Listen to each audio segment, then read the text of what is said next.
two-time national champion and team captain for the Alabama Crimson Tide, and former Carolina Panther, and his father, Corey Miller, the Pastor of Pain, a 9-year NFL veteran with the New York Giants, and University of South Carolina Hall of Famer. This is the Miller's Edge.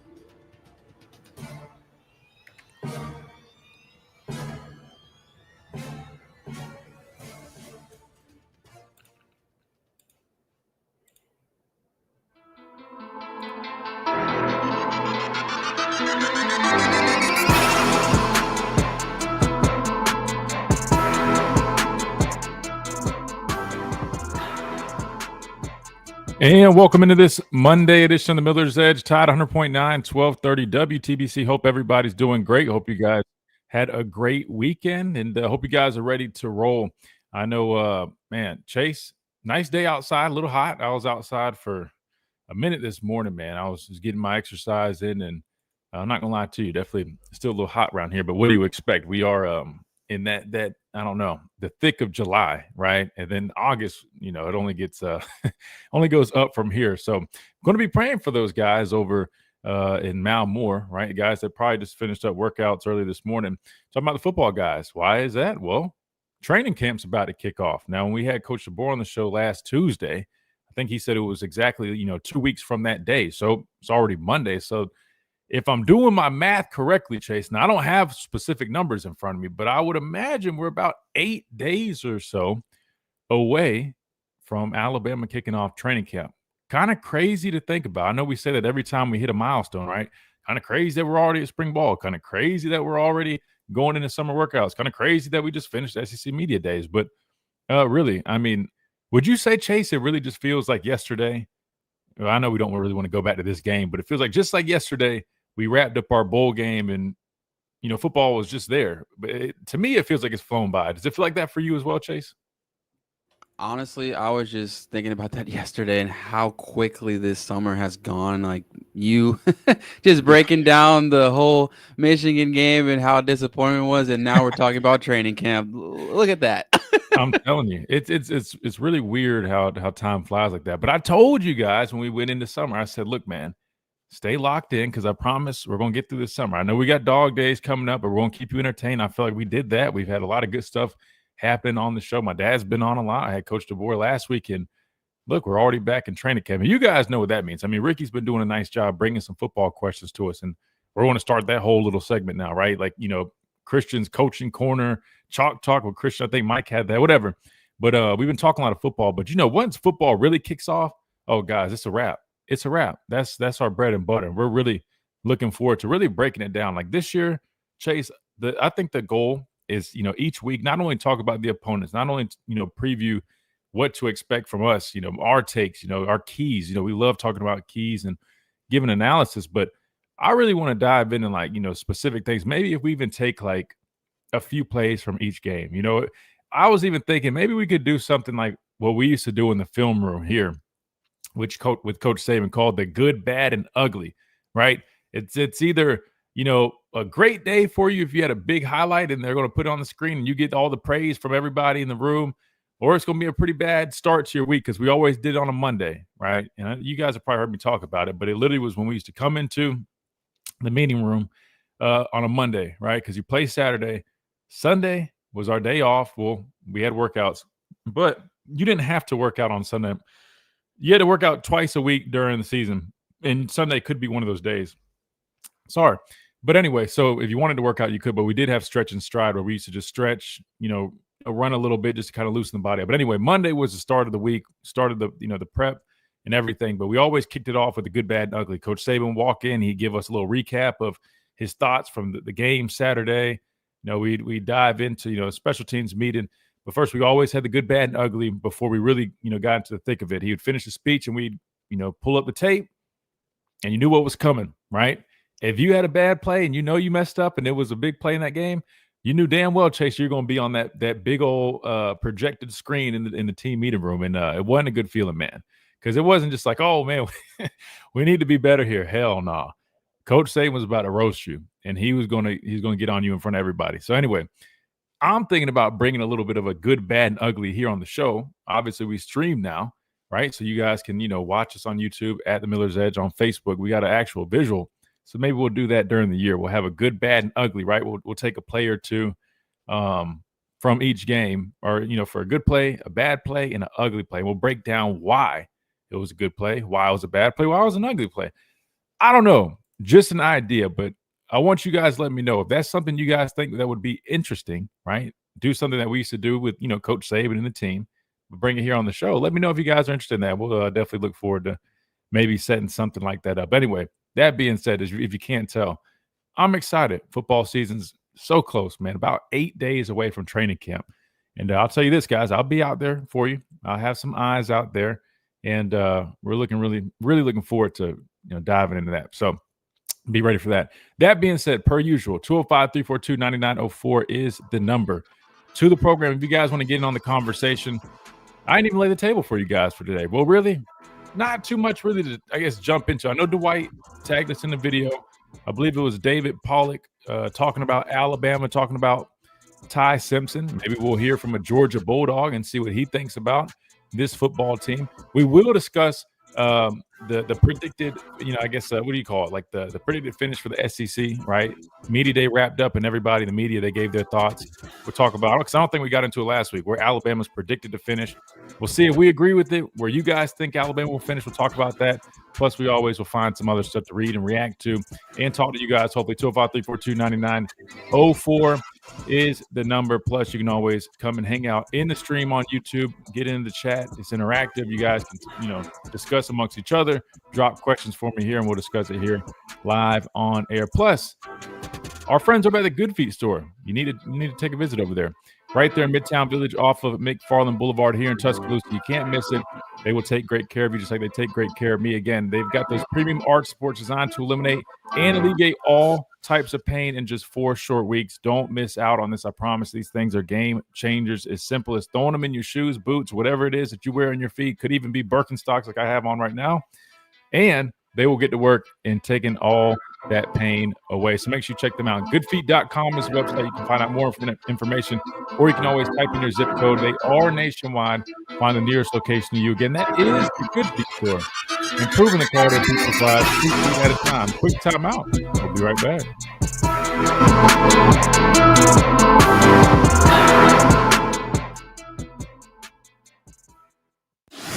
The Tide 100.9 Hell yeah, I think it'd be a great idea. Very informative, entertaining. Oh yeah, I think so too. That's why it was always like for us, man. Like, if, for example, we played LSU in 2015. They came here. It was a home game, and I was on kick return. It was like the first play of the game. I think it was the first play of the game. And so I don't know how many of you guys played in high school or whatever level, but if you guys remember, kick return, man. Let me save this story for the air because it'd be good. But anyway, it had to be like the first kickoff of the game. And as you guys are probably familiar, I mean, like first game or first play, right? It's always, nerves are high, you're jacked up, juiced. And so like you obviously don't, you know how it works. Like when you're jacked up, like the logic side of things kind of like they get a little blurry, right?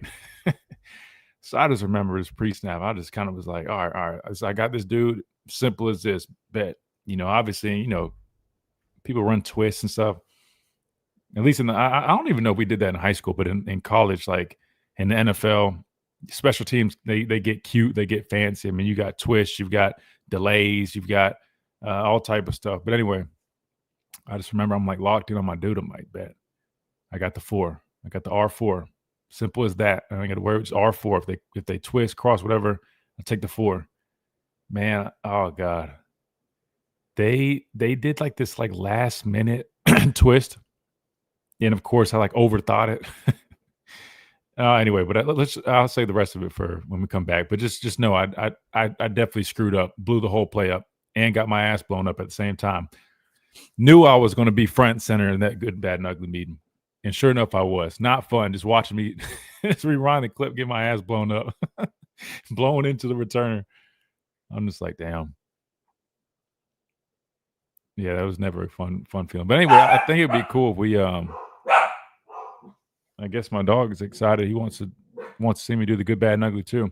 I think it'd be cool if we did it on here on the stream though. And what I'll do is, so we don't have to worry about copyrights. Since we'll just pick like, 3, 4, maybe 5 plays. I'll just like screenshot, that way we can kind of how it looks like when you do it on the iPad in the NFL or Surface. I think. Progressive Casualty. Say the tablet. And we'll just, have like 4 or 5 different slides. That way you can get the point.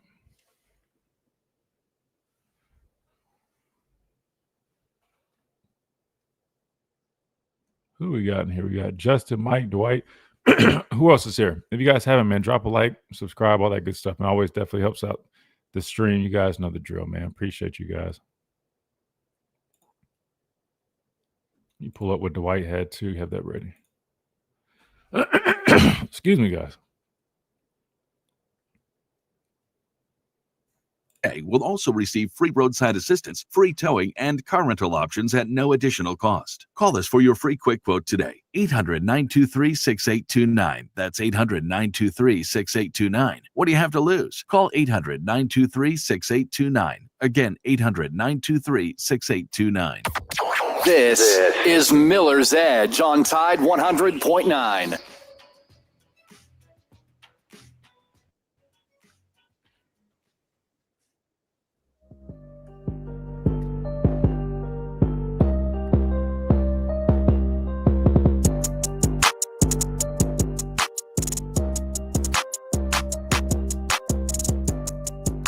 And welcome back into this Monday edition of Miller's Edge, Tide 100.9, 1230 WTBC. About to dive into this Monday, Manic Monday, whatever the name is. We've come up for our Monday edition. But let's dive into it. And we are about to go to the phone lines early, 205-342-9904. We'll do that here in just a minute. But excuse me, I was telling the stream, I was going to save this for everybody, radio as well. So in terms of the good, bad, and ugly, man, one of my experiences about being on the good, bad, and ugly was in 2015, we were playing LSU. They came to Tuscaloosa, and it was literally, it's a hyped up game. Anytime you play LSU, it's going to be hyped up. But they came here, and I just remember, the atmosphere was loud as hell. Bryant Denny was jumping, right? And I was on a kickoff return team. And for you guys, or maybe some girls play some football. Hey, I got a cousin that his sister played tackle football. She actually is really good. Anyway, for you guys that have played football and you've ever done special teams, man, kick return you got to be built different to do kick return, right? Kick return is one of those things where you have people running full speed at you with the 40-yard advantage, whatever it is, and they're coming to blow you up, try to make a big hit because let's just face it. Most of the time, the guys on special team, that's their role. They're normally, twos and whatnot. So their time to shine is on kickoff, kick return, whatever, on any special teams unit. So they're going to come hard.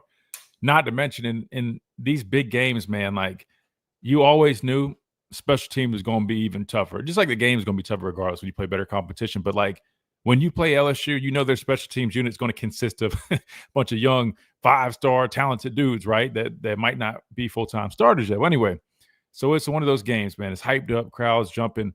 And as you guys know, when you're hyped up, man, the logic side of things is just on always, it kind of gets a little fuzzy, right? So I just remember my responsibility. I can't remember. I think it was can't remember exact call. But anyway, my job was pretty simple on this one. I had the R4, right? Means the right number 4. So you count from right to left. 1, 2, 3, 4. The fourth guy is my guy. Now, in college and NFL, because I don't know if they do this much in high school. Maybe they do now, but we didn't really do this. But you have twists. You have things that, kickoff teams do, trying to confuse guys to get free runners, free hitters. I don't even think this was supposed to be anything crazy, but they did a twist, right? Sometimes they'll do like a 4 and 5 twist, things like that. Well, they do a twist. And normally you just say, all right, they twisted. I take the new number 4, right? So the guy that was at the 5 spot, who's now the number 4 guy, that's my guy. Well, the way they did it, it was real last minute. And I just remember I was like, all right, well, last minute, let me just take this guy. But sometimes people have rules where, they get to a certain mark or whatever, just keep it. Long story short, what I did was I set way too far inside. I set way too far inside. What I mean by set is, you start at one distance and we have a mark. So I got to run to like the 25-yard line. I get my inside leverage. I'm looking to kick him out. Chase, I set way too far inside. Like I said, man, my nerves are going. I'm excited, whatever. I go so far inside that I'm now inside the 5. And so I'm staring at the 4, but I'm like, oh man, this actually might set up perfect. Cause like Chase, I'm like, he doesn't even see me. I was like, I'm about to go clean this dude's clock. Like I'm about to ear hole this dude. And so as I'm set up and I'm keyed in on this 4, I kid you not, the 5, who, if you guys don't know, the 5s are always the missiles. If you're a number 5 on a kickoff team, you're a hitter. You're a heavy hitter. Like Mac Wilson, he was a 5, right? You're like the missile. You just go blow stuff up. When they used to have like the big shields back there that they used to, the 5s their job is to go penetrate. Forget the front line. You dodge, weave, whatever. You go blow it up. Well, this 5, he wasn't trying to just dodge and weave and go blow. He was looking to blow some up, but he was looking to blow me up because I was so far inside. I think he thought I was coming to block him. I'm not even paying attention to this. I'm staring at the 4. Long story short, I'm thinking I'm about to ear hole somebody, Chase. This dude ear holes me, the 5. I wouldn't have had nothing to do with this dude. When I tell you, I got my ass blown back like 10 yards. Now, I didn't fall. I didn't get pancaked, but this might have been worse. I just literally went flying so far back that I ran into the returner, and it messed up the whole return. And I just remember, like, I'm like, hopefully it didn't look too bad, right? I'm like, maybe it just looked like whatever. I should have known. The fact that it messed up the return was already a problem. So long story short, obviously, special teams coaches ticked off on the sideline, but I'm like, all right, whatever. What I'm getting at is fast forward to Good, Bad, and Ugly. I knew it was probably going to be on there, but I didn't realize how bad it was. Because what happened was they showed the whole clip, and if I didn't get blown up into the returner, which I think was Kenyon Drake that year, I mean, it probably was going to be a house call, man.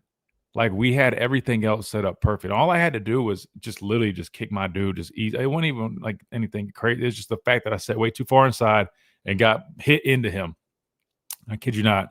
I got ripped and chewed out because, I mean, you guys know, I mean, special teams, big plays are big moments. Granted, that was the beginning of the game. It's not like we needed some big swing or whatever, but still that would have set the tone, number 1. Number 2, we could have put points on the board, man. I costed us right there because I set too far inside. Moral of the story is, man, being on the Good, Bad, and Ugly is not fun because I literally just got chewed out in front of everybody. And not only that, they just kept replaying the clip over and over, me just getting blown up into this dude. I'm like, all right, bro, we get it.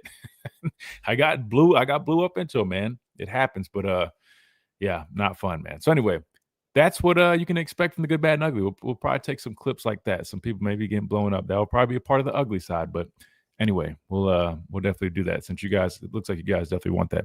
That being said, Chase, all right, I know I told a little bit long of a story there, but I want to do this because I know JR is already lined up. We'll take him. We'll just go a little bit long. Worst case, we'll combine whatever we need to do. And then after that, we'll go to this video of David Pollock previewing Alabama, and we'll talk a little bit more about the predicted finishes for the SEC teams. But we'll get to that after we go to JR right now. 205-342-9904. JR, welcome in. Hey, Christian, how you doing? What's up, man? I'm doing well. How are you? Oh, it's hot.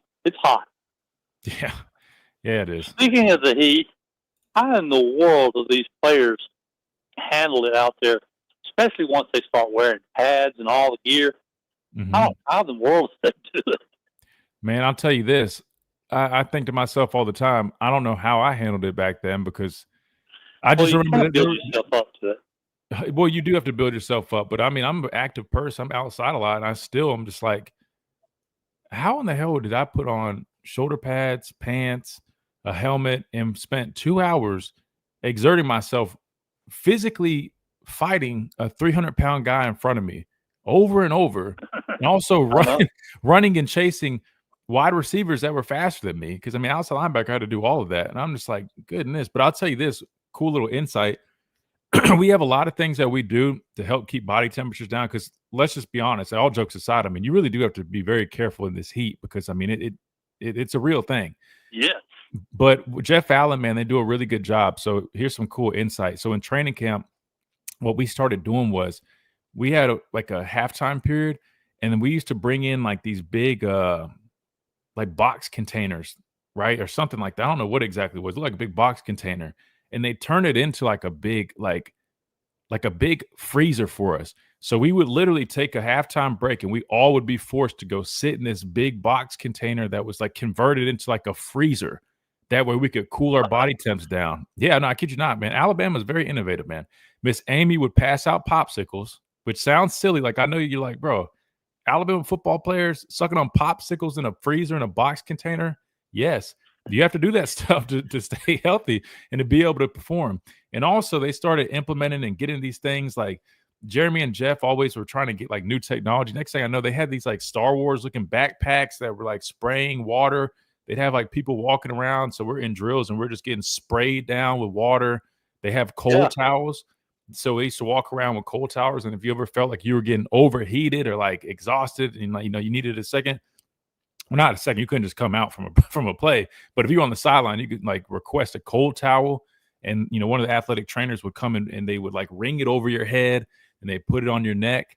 And when I tell you, man, like it literally felt like it was like a combat zone. Now, what we did was nothing compared to the military, but it's just because we would be fighting, going at each other, going back and forth, banging on each other, and you run to the sideline and you just hear guys just shouting, cold towel, like literally like they're about to pass out or somebody's running over there and they're like throwing a towel on their head. And like guys are just like, bro, when I tell you training camp at Alabama was one of the most difficult things I've ever done in my life. I mean, it's not even a joke. It's crazy. I can imagine. Yeah. I mean, I had a heat stroke last July, not this year, but last July. And it was tough. I didn't remember anything until I woke up in the hospital about 4 hours later. Wow. And had a concussion.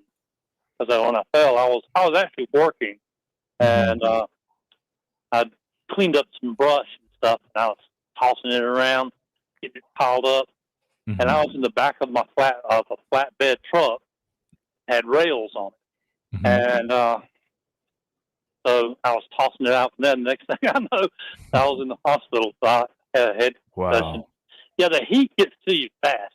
I don't even remember getting lightheaded or nothing. It's just bang. Wow. And you do have to be extremely careful.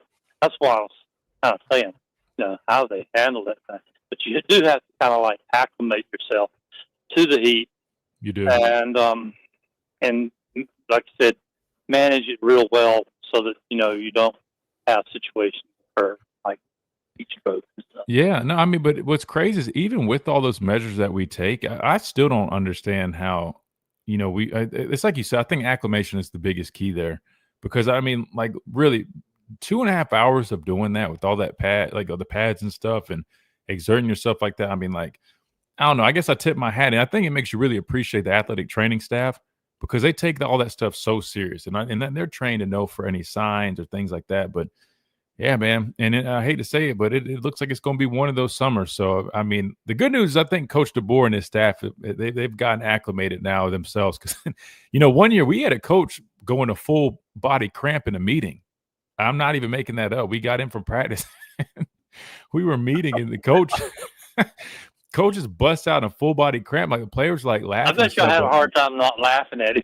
Yeah, I'm not gonna lie to you. The players were literally just like dying laughing, but he literally was like, he looked like he was like about to die. He's oh yeah. They like literally had to carry him out, they throw ice packs all over his body. I remember watching that too. Like after practice, Right. like we'd have guys in there just like trembling on the tables.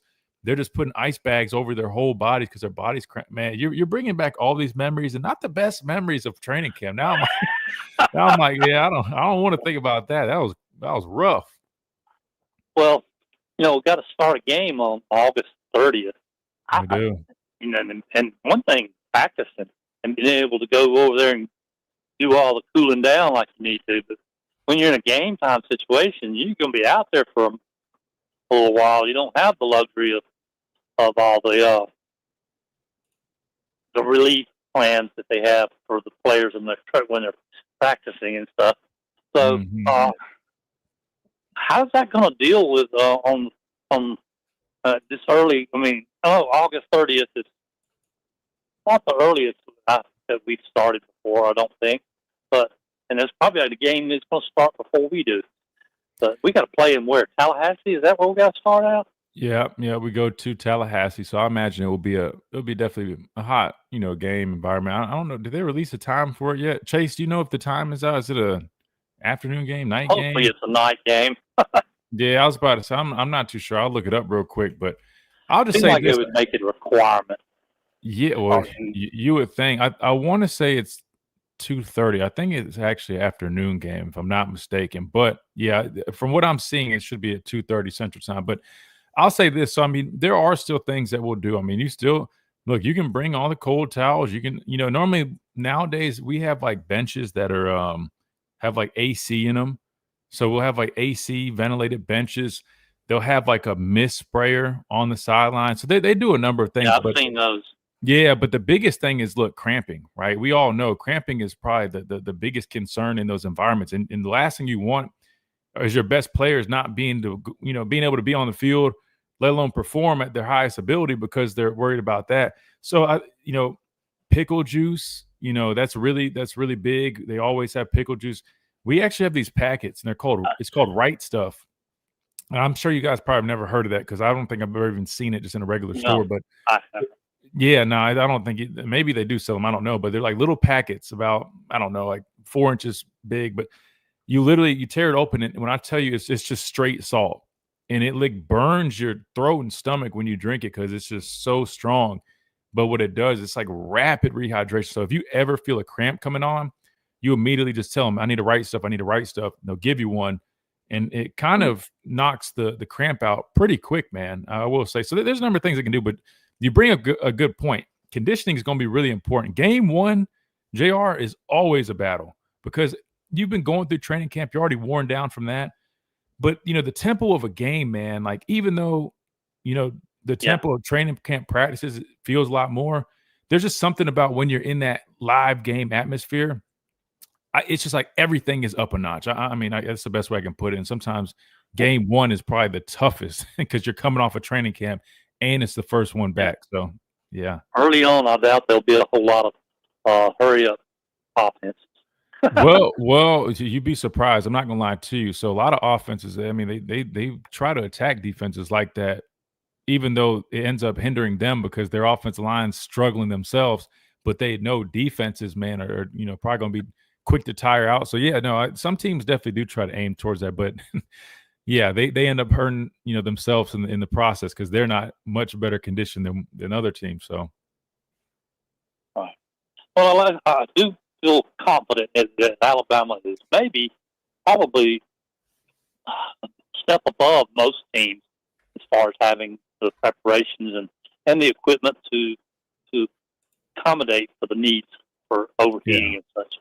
yeah, And no, without a doubt, we definitely have probably I would probably argue that in terms of that type of equipment, and anything that you can think of that could give us an advantage. I kid you not. And Jeremy Giselle he was the one in charge of working with that. And a lot of people, as you would imagine, would always, when they come out with new technology or new products, they want people, with, good reputations to try it, right? So they always reached out to him to try these products. And long story short, he would always be getting these new things. And I'll also add that, look, Alabama is going to make sure that we're in good shape. And two, Coach Saban used to always tell us this, man, when we would be not complaining necessarily, but we'd be dragging because it's so hot. He always would emphasize that, look, man, use this as an advantage, right? Because other people aren't going to be used to this. So that way, when they come play us in Tuscaloosa, we've already adjusted and acclimated ourselves, our bodies to this. They're not. And we used to try to, make that an advantage. That way, they would be getting tired, but we wouldn't because we've already experienced. We've gone through hell. Yeah. That's exactly what I was going to say. Because you got teams that we play that are from further up north and don't have quite the humidity and heat we do here. Because the humidity is one of the things that really stifles me. If it's dry heat, I mean, it's dry and it's 100 degrees. a lot easier to deal with than it is. It's 100 degrees and it's real humid. Yeah, I agree. I went to a football camp out in Oregon in high school when I was in high school. It was the opening camp, like at their headquarters. And that was like my first time really going out west like that. And I remember it was really hot, but because it was just dry heat, I mean, like I felt like I could run all day compared to, being from South Carolina is very similar to here. Yeah, you still probably do, but I just remember I'm like, damn, like temperatures say it's 90 something, but I'm like, man, this isn't 90 something like I'm used to back in Columbia. Columbia is just as hot, if not hotter than Tuscaloosa, man. It might even be a little bit hotter, but it's very similar, humid, all that stuff. But yeah, you're right though. There's a big difference between the two. Well, I'm looking forward to the first game. And what do you think about Florida State this year? Yeah, that's a great question. I look, it's hard to say because last year, you looked at I had a rough year. Yeah, you look, they had a rough year, but going into the year, a lot of people looked at them as being, one of the better teams in their conference, even though their conference isn't anything to really brag about. Which we'll talk about their conference. They got they got a facelift, new name, and a little mascot. But anyway, I say this: I think they're going to be definitely much better than last year. I think what happened was they fell victim to what Coach Saban was saying. Doesn't matter how much money you put into this stuff. If it's not the right people, you don't have the right pieces in the right places, it doesn't matter. But I think they're going to be better than last year. I think they're a team where you bring in Gus Malzahn that, he has this little Mighty Mouse dual threat quarterback to work with. They can be a little bit, of a sneaky, little gimmicky type offense that I could imagine find a way to, score some points. Again, he's going to have a lot of, decent weapons around him. I mean, they've got good players on their roster. I think it's just a matter of will those guys buy in and get back to doing the things they need to do to be a better team. But my thoughts on us playing them specifically, I'll say this. I mean, I think they're going to try to, pose a challenge with, like I just mentioned, Gus Malzahn working with a dual threat quarterback. That's something to definitely pay attention to. It's something we didn't do the best at defending last season. And anytime you start the year, against a solid team on the road like that, it's always clearly a much greater challenge, right? So it's going to be big, and we didn't perform the best when we played on the road. So I think we really need to hone in on two areas of weakness that we had last year because those will show up in game one. Defending a dual threat quarterback, playing on the road, two areas that we struggled with last year. You see that the first week. And again, I think the biggest thing is just don't overlook this team. I mean, 2-10 doesn't tell the whole story, right? I mean, yeah, they did not perform well last year, but they've got good talent. And you definitely don't want to overlook this football team. But I think as long as we show up and, we're prepared, we're ready to play on the road, we handle that situation well, and we grow from – I mean, I'm not, like, concerned about it. I definitely think it's going to pose a challenge, a good challenge for us. But I'm really confident about us going there. Shortly after that game, we have Wisconsin. And where's that going to be, in Tuscaloosa or up there? Which one? Wisconsin. Wisconsin will be home.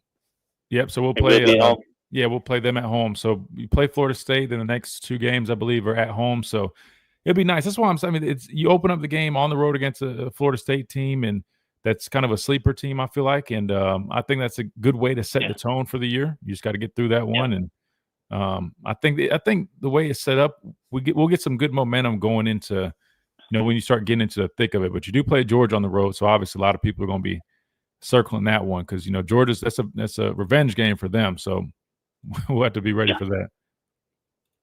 All right, great conversation with you, Chris. Oh, always, man. Thank you. No, I appreciate you, JR. You take it easy, man. Appreciate you calling. All right, we'll do. All right, yes, sir. Bye. Good deal. Good stuff, man. Yeah, we'll dive in into some more in depth with Florida State too, especially as training camp comes in. We'll really take a deep dive on rosters and all that stuff. But those are kind of my initial thoughts, man. I think it'll be a good little challenge for us, but definitely don't want to sleep on these guys for sure. Definitely don't want to sleep on them. But speaking of the ACC, we'll bring up their new little name and logo, see what you guys think about it. I saw this morning. I was like, it's kind of interesting. Not too bad.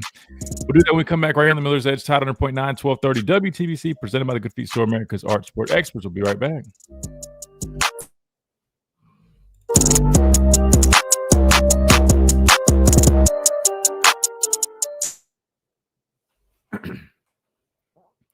Lack of talent when it comes to Alabama playing against Florida State. I think it's going to come down to who wants it more, and Alabama's going to come out and feel like they've got something to prove. I don't think it's going to be a lack of talent.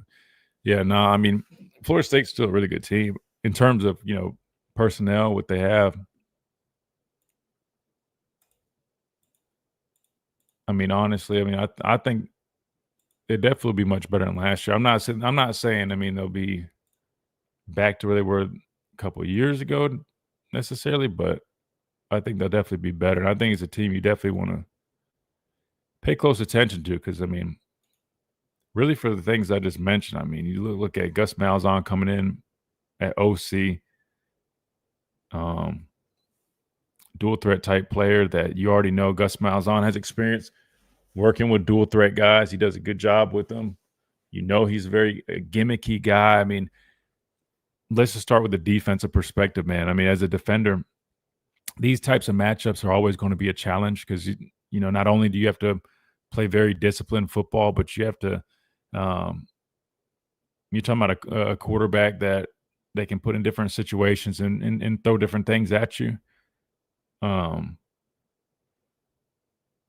yeah, I mean, I think it's a good challenge, but to me, I think that's good for us. I think that'll help us grow, right? I mean, I think starting the year like that is good as long as you show up prepared, right? Just concerned about the consistency. The Oklahoma Vanderbilt game come to mind. Exactly. That's why I mentioned even like on the road. I mean, the first game is on the road, and look, I mean, every loss we had last year was on the road. Tennessee, Vanderbilt, Oklahoma, then technically, you know, the bowl game, right? Neutral site, but that's why I think week one, I mean, if you just off those factors alone, I mean, I think, you know, should make you really, you know, emphasize those things. And I think they will. I mean, look, Kalen DeBoer is a smart dude. The guys he has around, I mean, they're smart people. I mean, there's no way. And look, he came on our show and said that. I mean, my dad asked him the question: were there things that you learned from last year that you're going to implement this year? And one of the things he said basically was, you know, we didn't play the best on the road, and he also mentioned that they're going to use everything, like the shortcomings, right? I can't remember exactly the verbiage he used, but they plan to use those as learning lessons, and that's exactly what you should do. So, I mean, I don't see how you don't self-assess and say we didn't play well on the road. Why is that? How can we do that better? What are the things that we need to improve on to see more results or better results on the road? Realized on colonoscopy. But I've never played in Tallahassee, so I mean, I would assume that the atmosphere, the environment would be good. It might be a little tough, but how does it rank towards with some of these other places? I'm not too sure because I've never been there. Well, I mean, I've been on a visit there, but I've never been to a game. Located in the heart of Let's see.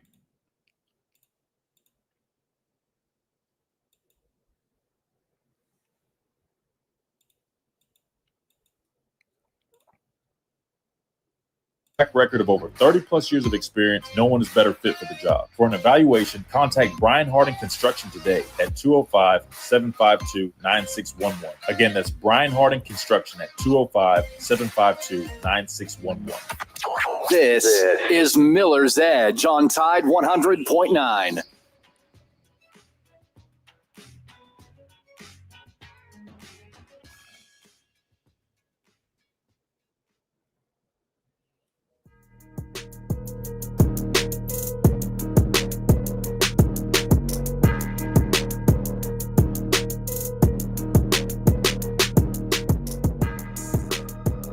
And welcome back into Miller's Edge, Tide 100.9, 1230 WTBC, presented by the Good Feet Store, America's Arch Support Experts.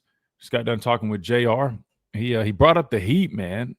Obviously, you guys need to make sure you're staying cool. I know one way I do that is by using my Polar Dive. If you guys are into cold plunging, cold therapy, all that, I definitely recommend you guys to check out PolarDiveUSA.com. You can use code Miller to get a big discount off of your orders. I use the plunge and the chiller combo. That way I don't have to worry about going and buying ice. That was a big thing for me. I wanted a system that allowed me to just use the chiller, which is that box that you see in this picture right here on the stream, that automatically cools the water. That way it's, you know, already prepared. I can just get in there and get out. I don't have to worry about buying ice, which gets expensive, or dumping ice and taking time to do that. No, it does it on its own. But anyway, PullerDiveUSA.com. Check them out now. I'm telling you, they've got a number of different options on there for you.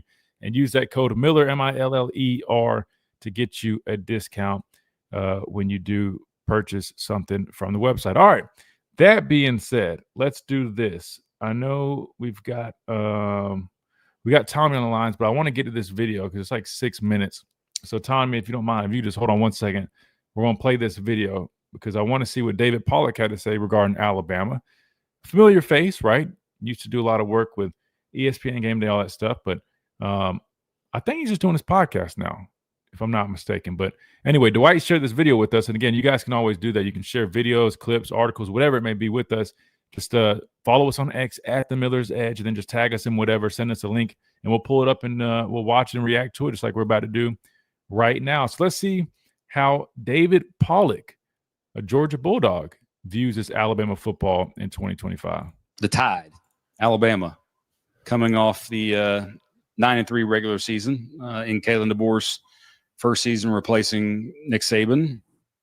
Obviously, it starts at the quarterback position with them too, because Milroe is gone, amongst others that were drafted early from their squad. Ty Simpson, how you feeling? Do you think this is more now like going to be like more like a Washington type offense? Oh yeah, that you saw with Penix and that crew. Yeah, couple things. I'm just going to throw a couple names at you. When you think Ty Simpson, first of all, he was the number 2 recruited guy in that class. You know who the number 1 guy was?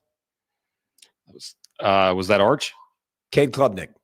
So okay, he's 4 years. He's worked out pretty well. This guy has sat for 3 years.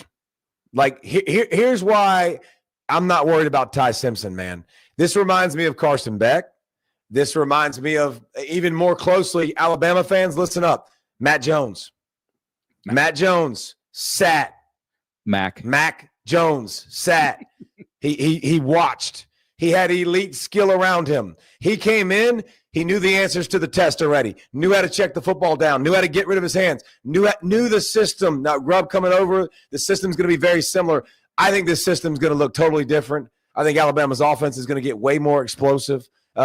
They got to find a run game. Last year at the running back spot, they really struggled with that. But I think the passing game will be more on time, in rhythm, ball out. Ryan Williams, you're going to be like, that's a bad mother. Shut your mouth. Like he is that kind of good. And I think he'll get more easy access throws, and it won't be, have to be as dynamic. But man, I think the Tide with their offensive line, I think with the receiving core, I think Ty Simpson steps in, and Brent, I don't have any concerns. There's a reason he was one of the most highly recruited kids in the country, and I just don't think that sitting made him worse. I think sitting makes you better because you get to see it, you get to understand how to watch it, how to grow it, and then when you're ready, I think you're a lot more seasoned and ready for the call. I think one of the things that he could potentially do for them, and by the way, he's got like 51 attempts in his career, is potentially get rid of some of the inconsistencies in their offense that you had with Jalen Milroe at quarterback. And if they can be more consistent offensively, I think you're going to see what you're talking about, taking the step because of the receiving core, the running game, all that stuff. But again, it's the inconsistencies, because you think about their season last year, a couple of bad losses that cost them the opportunity to play for a championship. So, the other big question for me is the other side of the ball. And I know LT Overton's going to get after the passer. After that, who else? I don't know. I don't know the answer to that question. There's names, but in terms of answers, definitive answers, I don't know the answer. I've seen a lot of people putting Alabama's defense like number 1 in the SEC and like number 1 in the country. And that, I'm not going to lie, that kind of surprises me, because that's the first thing that comes to mind is the twitch. Like, who are the guys that are – and listen, there was – So if you guys haven't noticed, he literally said everything that I've said. Got to establish a running game, not as concerned about the quarterback spot. And first thing that comes to mind with defense is pass rush, right, which is a very valid question. And I'm with him when he says that. Look, I think we have definitely one of the better defenses, but I'm still wanting to see that necessarily that spot specifically be better. If we figure out the pass rush piece, I'm ready to say this defense is clearly one of the best for sure. But that to me, definitely, like he said, I mean, it's a clear question mark, right? There's no arguing that. I mean, you just look at the numbers of how we finished in our, in sacks last year. And then, not to mention, pass rush is literally one of the biggest things for a defense, right? And turnovers are huge, and we excelled in that. Don't get me wrong. But you've got to have pass rush. Why? What was another area that we struggle with defensively? Getting off the field on third down. Kalen DeBoer said it on our show. You got to have pass rush, guys. You got to have pass rush. I mean, just look at the teams that always have success, right? They always can get after the quarterback, man. Always. I mean, look at Philadelphia. Y'all not remember how dominant Josh Sweat in Philadelphia was, right? When the Rams won the Super Bowl. I mean, look at Aaron Donald, his ability, the Chiefs, Chris Jones. I mean, guys, you got to have, and it can't just always be one guy from one spot. You got to, it's inside out, outside in. You got to be able to get after the quarterback and affect him, which we were able to affect the quarterback. I don't think we finished particularly well. But anyway, I like what he's said so far.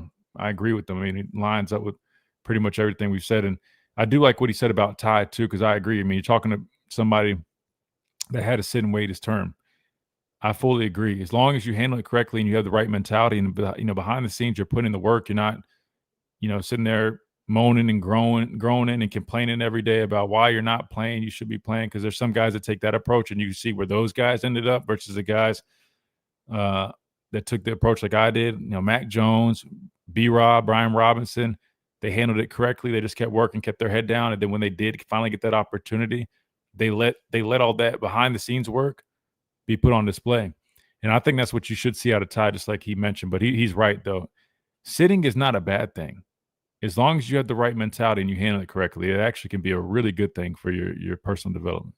It was a day that I think you could be very upfront and be gap sound and do all. I just don't think that exists anymore. Like, I think those days are gone. Like, I just think you need game wreckers, and you need guys that can get tackles for a loss and change the sticks and give yourself more opportunities. And that's what I worry about with Alabama's defense. Who's getting after the quarterback? Who's making those TFLs? I think they're going to be really good and really solid. And I think they got really good players at every level. Really good players. Really good. But can you rush the passer? Can you affect the quarterback? If you can't, life becomes hard, man. Now I have to blitz. Now I have to play different coverages. Can I play man? Like, you know what I'm saying? Like, there's just so many things that come into the equation. So that's what I wrote down, the same thing for me with them. At FSU, Louisiana Monroe, host Wisconsin, and then at UGA, man. Here's the thing with their schedule.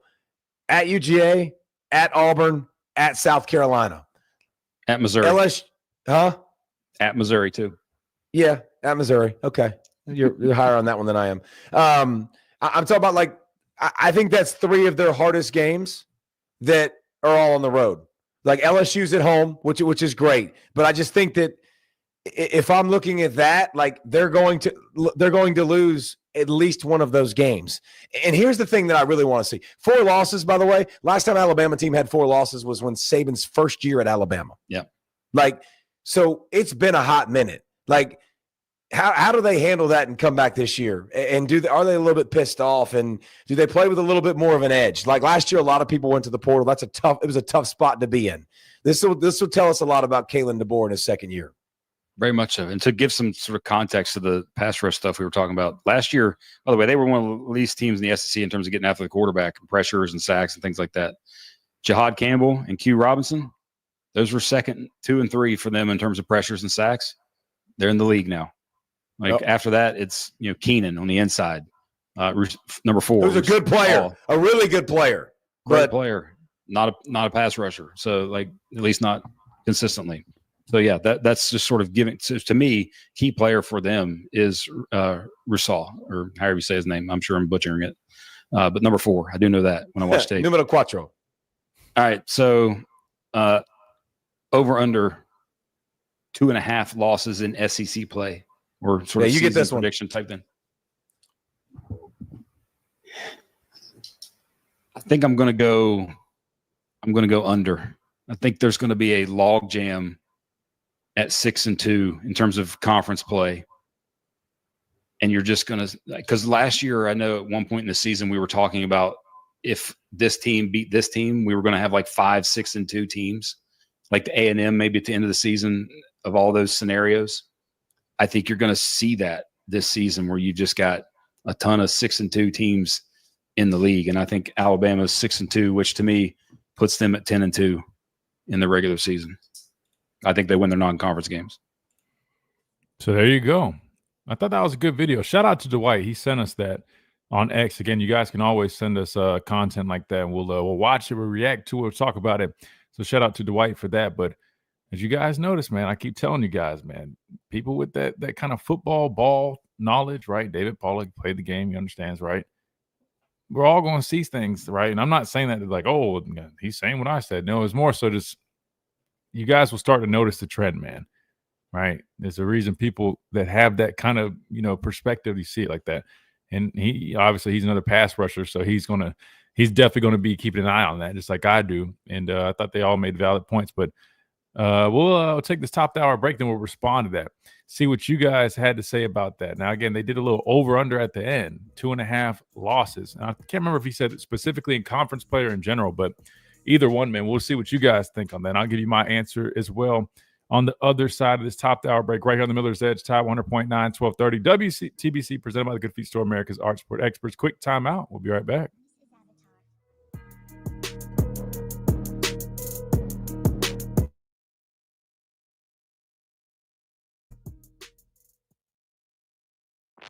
Coming up on the Joey, what's going on? Kenji, Tristan, Ryan, what's up, man? Dr. Crystal said, kick rocks, barefoot, Pollock. Dang, what'd he do, man? I thought he had some really good stuff in there. Honestly, I thought he was spot on, really.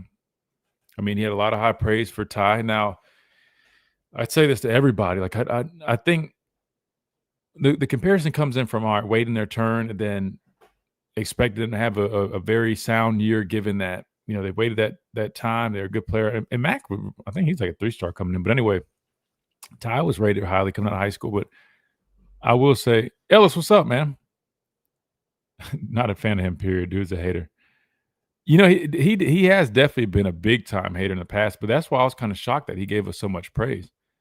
But, yeah, no, in terms of like the Mac Jones, I know a lot of people say that. I hate jumping ahead and saying and putting like an expectation like that, because I just know, like, I mean, it's tough to live up to, a lot of expectations and having a lot of pressure like that. And I mean, Mac Jones, guys, I mean, I hope he realized, I mean, the numbers he put up were like, I mean, you're talking like, I think he set a couple records nationally, man. Not to mention, I mean, he was throwing to a Heisman Trophy winning wide receiver. Now, I know you got Ryan Williams, who definitely very well could be a future Heisman Trophy winner wide receiver as well,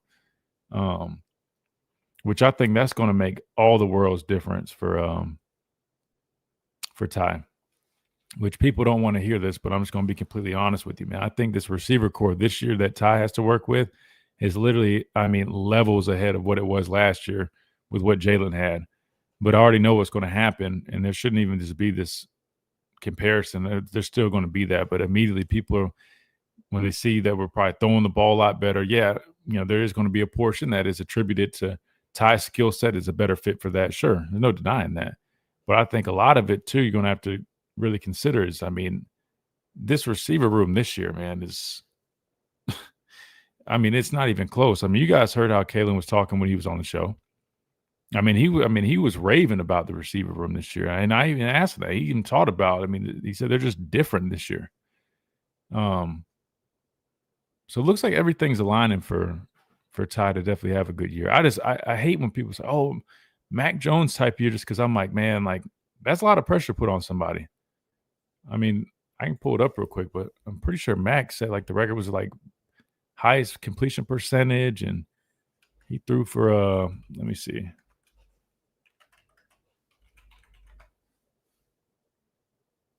Yeah, in 2020, Mac had 4,500 passing yards with a 77.4% completion rate, 44 touchdowns, only 4 interceptions, and led the team to an undefeated record and a national championship. You know what I mean? So that's why I'm just kind of like, when I hear like, oh, Mac Jones season incoming, I'm like, man, I trust me, that would be great. And I hope that's the case. But I mean, you're putting some really, really high expectations on this dude, man. That would be like having a guy come in and say, oh man, he's about to have a Will Anderson type season. And I'm just telling you from my experience, man, 17 and a half sacks, whatever Will had that year, bro. I don't care how much we throw the ball nowadays. That's not easy, man. Christian, where can I get merch in T-Town with just the words Tide on them? Coming to T-Town soon. Good question. You can always go to the soup store, and they have a lot of different stuff. You only want the word Tide on there. Answer. We're here for the. I mean, we could probably, let's see if we can look it up. Let's do some shopping for you during this break. But I would say, I mean, the soup store you could definitely try. I think there's 2 of them, but on campus you can find the soup store. There's one right near the stadium. They've got a lot of stuff. There's another respond to official Alabama place called I guess I'll give them a free plug. They used to sponsor our show, but Alumni Hall, they have a lot of Alabama merch as well. I think it's spelled SUPE, almost like short for super. Tristan, you love Ty, boy. Anytime his name even comes up here in the chat, just wait. I love Ty. I trust Ty. I'm just messing with you. You do. You're going to ride for that man, Ty, though. As you should. If he's a starting quarterback, everybody should. I hope we never have another year where it's so divided and so much hate on a guy that hadn't done anything wrong other than maybe struggle a little bit, as everybody does, every player. Hopefully we don't see that crap this year. Through early tonight. The high today, 93. Tonight's low. Shit was kind of embarrassing. I'm not going to lie to you. I didn't realize I never knew our fan base could get like that, but last year was bad, man. James Spann on the ABC 3340 Weather Center on Tide 100.9. It's 93 degrees in Tuscaloosa. This is Miller's Edge on Tide 100.9. Yeah, I agree with you, Arthur. Running game, you got to, like my dad always says, man, you got to travel. Running game has to travel.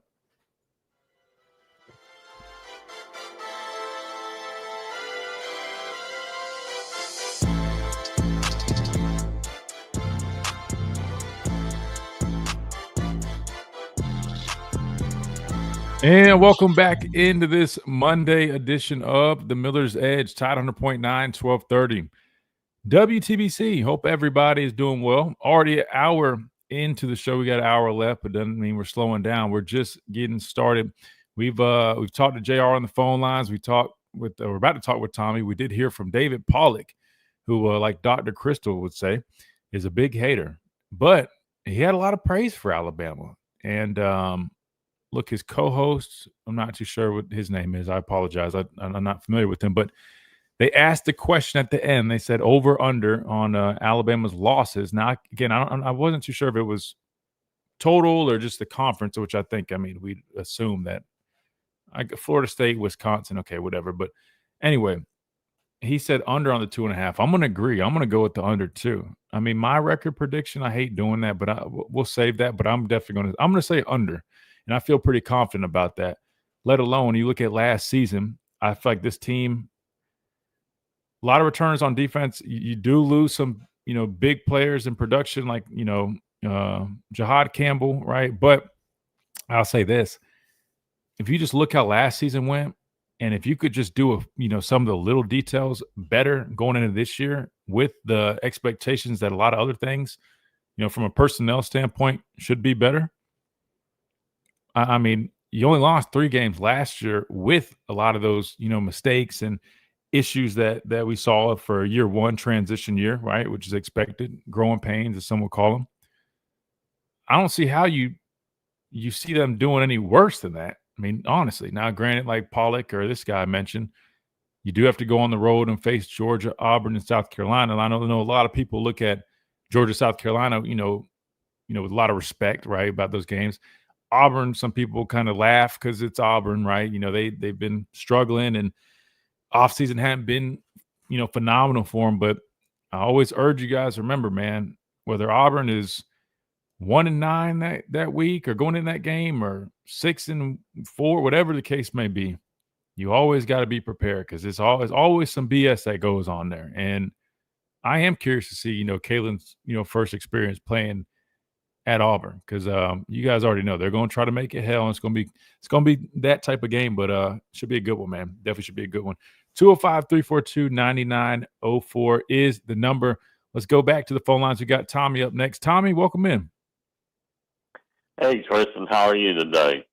Man, I'm good, Tommy. I'm good, man. I had a long weekend, and my morning routine is I feel like, man, it was dragged out. So I'm running on. I need a little more juice. But I'm doing great, man. How are you? I'm talking about, refurbishing, electrolyte you back up. So, yeah. It's hot up there, yeah. Yeah, no, it is hot. I spent a while outside. I'm just like you said, you play football. I cut grass, we bale hay. I'm sitting there now. I'm like, how in the God's world did we do it? I don't know. I mean, do you think it's hotter nowadays, Tommy, or you think it's just we've gotten softer as we've gotten older? What do you think? Or a little bit of both? Well, it might be a little bit both, but guess what? When I started out in this world, air conditioning was a luxury. We didn't have it. Well, didn't get to the late 60s, early 70s. I had an uncle who had a house. He built him a brand new house when he retired in 1979. That was his go. He had an air conditioner. The man lived for another 41 years. He never turned it on. Wow. He worked. He said, y'all was soft. He used the terminology. He wouldn't come in our house. He was on the front porch. My mother fought cancer. We had an air conditioner. The heat got there. He wouldn't come in the house. He said that air conditioner making you soft. Wow. Yeah, I guess. I mean, I don't know. We got more concrete. We got more asphalt. I don't know. You look at the concrete and asphalt around here everywhere. What does it hold? It holds heat. Yeah. That's true. I might need to take up what that guy's doing though, because my electric bill has been like $600 plus the past couple months, and I'm like, goodness gracious, man! Like, I might have to turn my AC off like that, dude. I tell my brother every year, I say, you know what? Next year, I'm going to Montana, Minnesota, mission for about 3 months. I'm going to rent a place. Somebody said, why? I said, this heat is whooping me every year. And just say, I mean, just somewhere where it was 60 degrees that night. I don't think he got down to like 78 last night at 1 o'clock in the morning, they say. I'm like, my Lord. Yeah, it's rough, man. Tommy, tell me what you thought about that video, man. David Pollock, we just heard from him. Now, again, he's been known to be a hater, and why is that? Well, he sat on a panel next to Coach Saban and said, hey, man, my Georgia Bulldogs are the new kings of college football, the standard of college football, whatever he said. Look, and you know what's crazy? As much as it hurts me to say this, I mean, like, to be fair, I mean, they did have somewhat of an argument in terms of in the current landscape. Not saying that they were a dynasty. I'm not saying all that, but to be fair, I mean, a team going back to back, for a national championship and then winning all these games in the conference. I mean, I can't remember what it was. I mean, let's just call a spade a spade. If someone argued that they were a top of college football over the past few years, I mean, I think that's a very fair argument. But still, a lot of people label him a hater. Well, we just heard from him. He had a lot of praise for Alabama, really high praise for Ty Simpson. Had the same questions that we've been talking about here on the show. What did you think about that? Did you agree with them? Well, when they start loving Alabama, they make me nervous. Right. Alabama going to be good.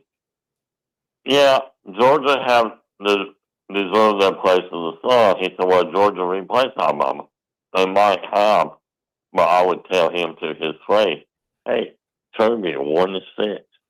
And it might be in a national championship game. But hey, go 1-6, all right? Against Alabama. Dwell on that. We weren't supposed to beat them 2 years ago. How bad I've heard people talk.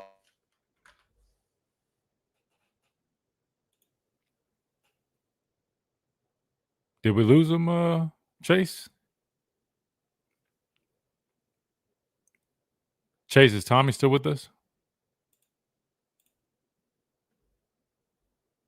Check. Chase, can you hear me?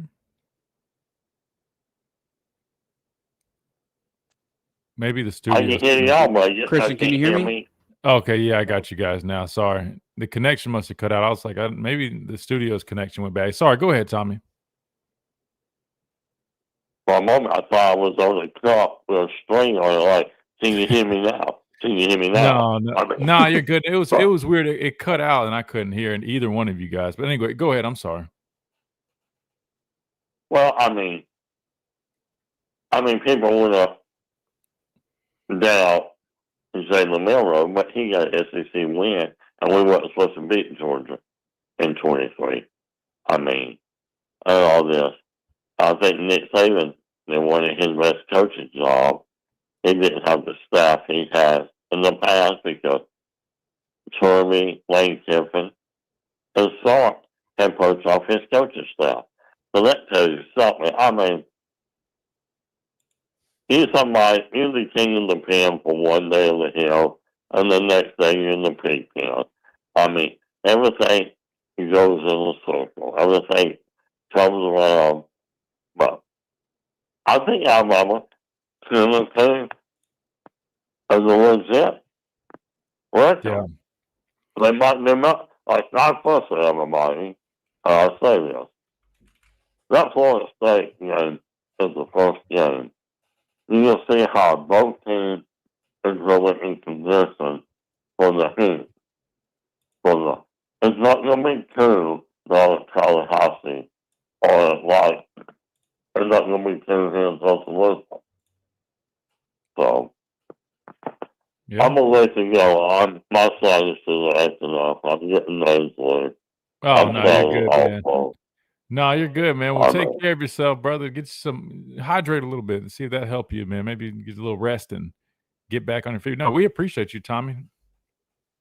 All right, man. Roll Tide. Y'all have a good one. Yes, sir. You too, brother. Roll Tide. Good deal. All right, we got to hit a timeout. We come back. We'll talk about the SEC preseason media poll. We didn't get to this last week, but again, obviously, media day has concluded.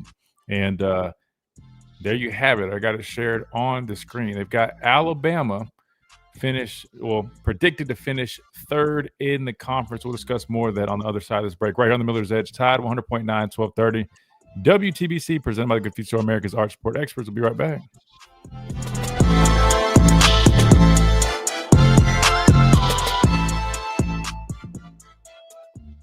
The AUSL is coming to Tuscaloosa, July 22nd and 23rd. The Talons. Then, July 26th through the 28th, Rhodes Stadium will host the AUSL Championship Series. Watch these legendary AUSL pro softball players compete, including Alabama's Montana Fox. Get tickets now at theausl.com.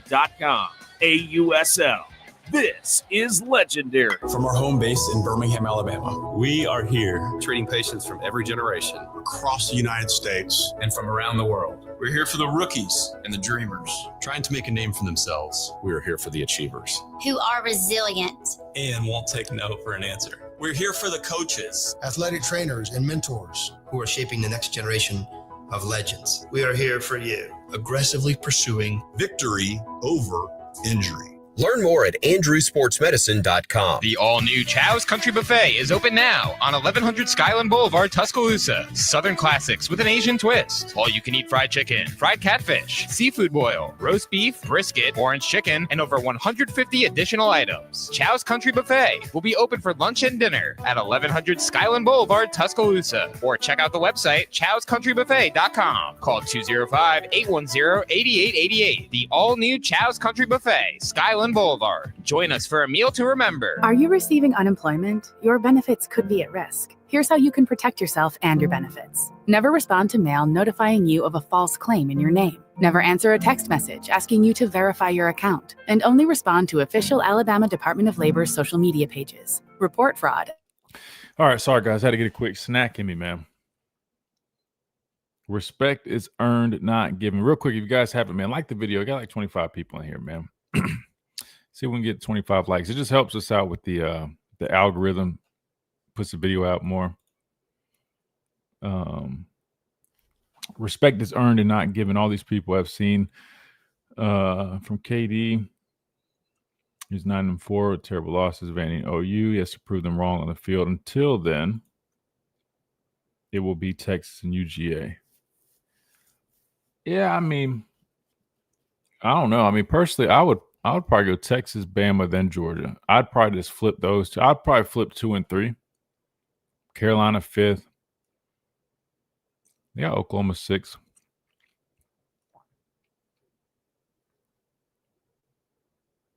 I mean, I guess Florida and Vanderbilt are tied. I'd bump Florida above Vanderbilt, but damn, Tennessee not getting much love, huh? Or Ole Miss. I've only seen Coach Saban, the guy who hosts Hey Coach, wearing that gear. Also saw a student on TV at a football game. This is. Are you talking about like a graphic shirt that says Tide, or are you talking about like the little Tide logo?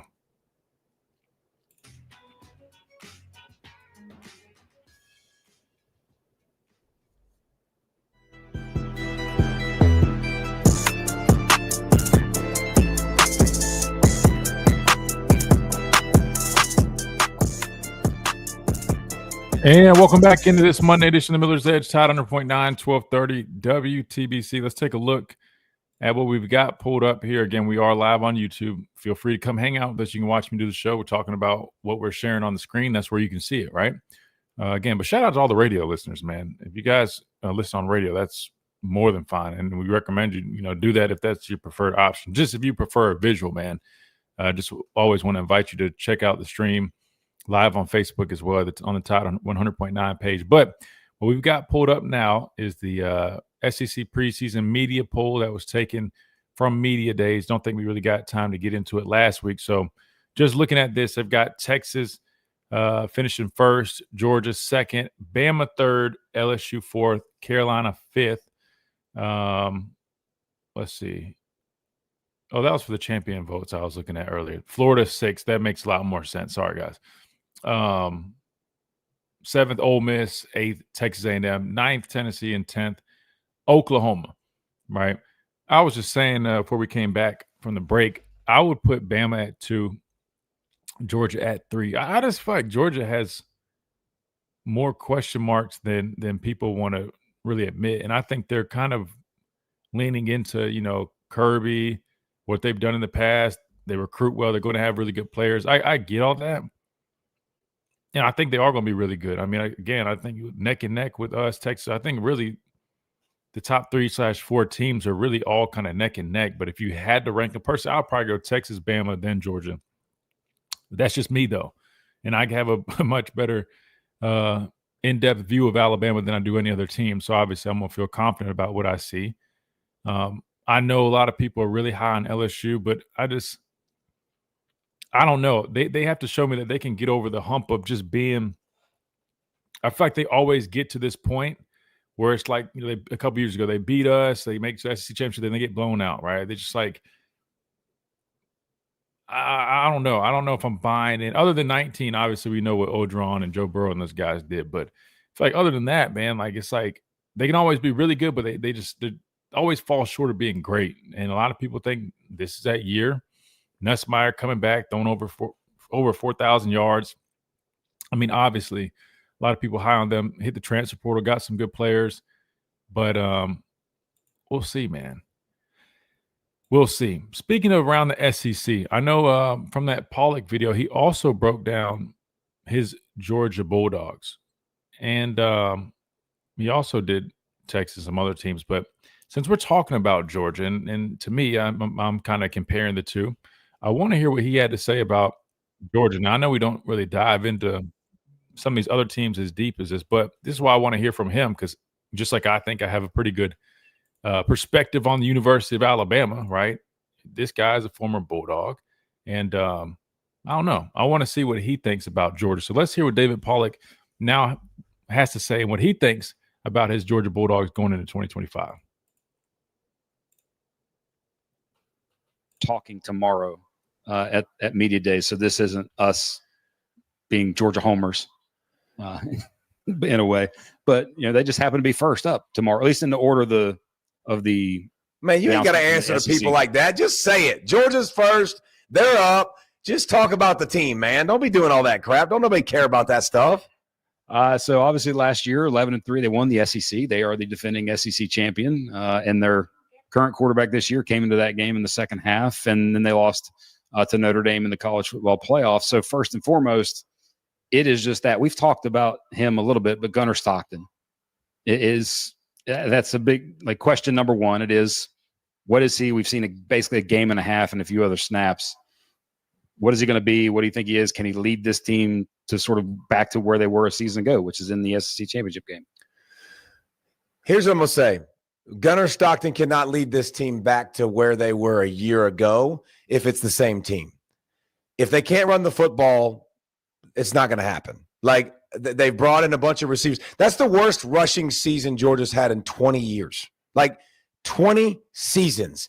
If Gunnar Stockton is a guy that can play action pass and use that part of his game, and they do what Georgia's done with Stetson Bennett and Carson Beck and all these guys, he absolutely can be successful. If you're going to drop back and throw the ball 30, 40 times a game, Brent, and not have a run game, I don't think they're going to be back where they were. Like, this is a team that's breaking in a bunch of new components. The interior of that offensive line, guard, center, guard, they all got drafted. Like, they're all gone. So that's going to be a big part of it. So that's my take on that. I think Gunnar's a really good player.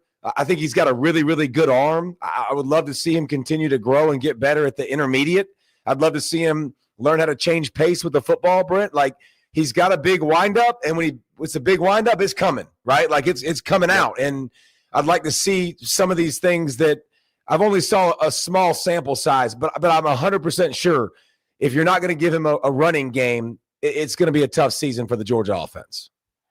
And when you think back to last season, one of the things that I think both of us have said this offseason is the likelihood that Georgia there's a strong likelihood, and basically it is, they're not as talented at quarterback.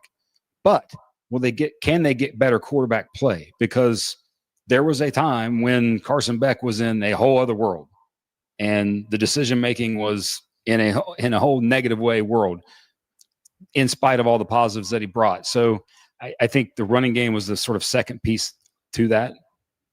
But more importantly, but it's not, because it's the first piece. Because without it, there is no great offense. Like, Carson Beck put this team on his back at times last year when he needed to. The defense bailed him out some as well. But I don't think that's a formula that Georgia can live and die by. That's why I think Kirby did one of his best jobs a year ago. Like, that team, it was weird week to week, and finding an identity, and even defensively, was not as consistent as you've seen. But man, were they good in close games. And when they really needed to come through with making plays, like, they found a way to do it. You don't usually do that year after year. Those things usually will regress to the means, right, and come back down to earth. But I thought he did a great job. And so that's the ancillary part. And then go to the defense, Brent. Like, that was question number 2. That's 3 first rounders gone. And when you look at just sheer numbers in terms of yards, points per game, just traditional statistics with their defense, it was the worst of the Kirby era. And the biggest thing for me is looking through, and this is something I've been doing over the past week or so is looking back through first down for them. And let me just read you some of these numbers here real quick. When you look at first down, quarterbacks 28 of 34 for four in the 3 losses for them. So Notre Dame, Alabama, and then Ole Miss.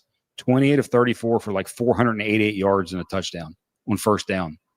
The amount of success they gave up on first down is just, to me, was unlike anything you've seen from the Georgia defense. And that's where, to me, it's the interior, specifically the interior of the defensive line, but the defensive line in general. Can they win on first and second down, especially when teams try to throw on them? Because that's not something they did really at all outside of the 2 Texas games. Yeah, and then because then you get in the world of like, you know, if I stay in base and I can't rush the passer, well, then if I'm playing against that team, first down passing becomes critical, right? Like, now listen, there's a lot of guys that can sub in now on third down and pass rush situations. And last year, Georgia was subbing a ton of guys. Like, they were bringing in a new hockey team, like to rush the passer. Okay, so I take advantage of that on first down. But you're right, 3 first-rounders that were gone. Linebacker core, though, going to be elite. I mean, C.J. Allen is a stud. Like, he can run, he can diagnose, he's smart. Bolden last year showed that and this is, you can't say this out loud. Like, you're not supposed to say these things. He's another Malachi Starks. He is. He's a plug and play as a freshman that I feel like in 2 years, after he starts for another 2 years, is going to go be a first-round pick. Like, elite covering. And the thing I like the most about him is that is not a big dude, Brent, but he ain't scared to stick his face in the fan and come downhill and stripe you. Give me all those guys, man. Like, I love having those guys, and he is definitely one of those people that I think can be elite of elite. And we're talking about being a first-round pick. I'm going to give you a freshman, Elijah Griffin. I talked about him on here a couple weeks ago. Like, meeting him, talking to him, felt like a child shaking his hand. Like, enormous, 6'5", 300-plus pound kid that's a 18-year-old freshman that continues to hit over 20 miles an hour every week on the GPS. Like, continues to hit over 20 miles an hour. So, like, get you some of that, brother. That's not real fun to have chasing you. And I think he's a guy that can come in and play a bunch of snaps and be really good. He's not going to go kill it. Jalen Carter type good. Like, Jalen Carter, when you saw him as a freshman, like, he was not refined. He wasn't Jalen Carter as a junior. But that dude is a guy that you could play and you go, I'm not going to have a big drop-off. And when he learns to use these puppies in his hands and it all starts to work, you better watch the freak out. And I think that's an Elijah Griffin role. There's obviously, other guys on this defense. The secondary is pretty solid. The linebacking core is pretty solid. The D-line, Christian Miller, those guys will come along. A lot of talent, but a lot of inexperience and more question marks, Brent, than I think we're used to seeing. I keep forgetting that Georgia has a guy named – now, his name is spelled different. It's like Kristen Miller.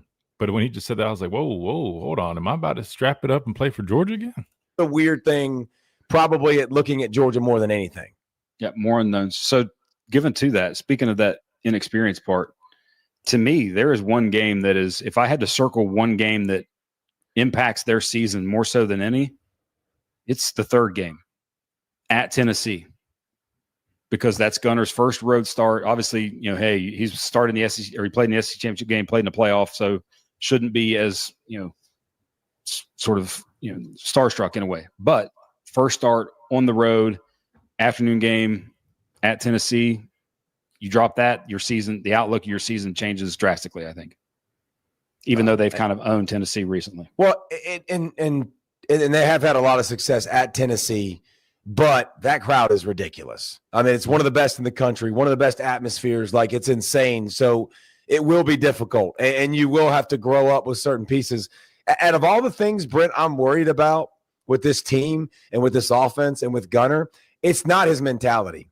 It's not going on the road. It's not like that dude. If you meet Gunner Stockton, and I'm just telling you, I spent some time with the kid, like, just extremely. Well, there you go. We'll pause it right there because we got to hit a break anyways. And I think he got through the most, the main points of that Georgia team. But what he started off with, man, I mean, Georgia last year, for a team that's been known to be physical, running the football, I mean, that being, the meat and potatoes of Kirby Smart football team, man. They just did not do that effectively. And I think it's going to be more prevalent than ever going into this season, given that you got a new quarterback. You hear me talk about it all the time, taking pressure off a new quarterback or any quarterback for that matter. But also the fact that he doesn't strike me as like, I'm sure he can make the throws, but as a quarterback, he's not just some guy that you look at and think he's just going to light it up through the air. I mean, again, I'm sure he can make the throws necessary, but you guys get what I'm saying, man. Like, and that's why I have some of those question marks. They're talking about replacing the guys up front on the offensive line. You already got question marks about running the football. Now you got new guys up front that are supposed to be paving the way. Quarterback that is not like some elite guy that just jumps off the tape. If their defense, which it sounds like he's high on their defense, what do you expect? Georgia's going to recruit well there. They're always going to be developing those guys extremely well. Maybe the defense can help bail them out of some situations they might find themselves in. But look, they were flirting with a couple losses last year. I remember watching, man. And I don't know. I still just have some question marks there. But anyway, so that was a preview with Georgia. So good to hear from David Pollack on that. And I don't know. For that reason, that's why I would, circling back to the main point, a lot of people had Georgia ahead of Alabama in the I guess preseason polls, which again, it's all subjective. Doesn't really mean anything. But me personally, I don't mind Texas at 1, but I would have Bama at 2. And then Georgia, then LSU. That would be my list. All right, we got to hit a timeout. When we come back, we'll keep on rolling on this Monday edition of the Miller's Edge, Tide 100.9, 1230 WTBC, presented by the Good Feet Store, America's Art Sport Experts. We'll be right back.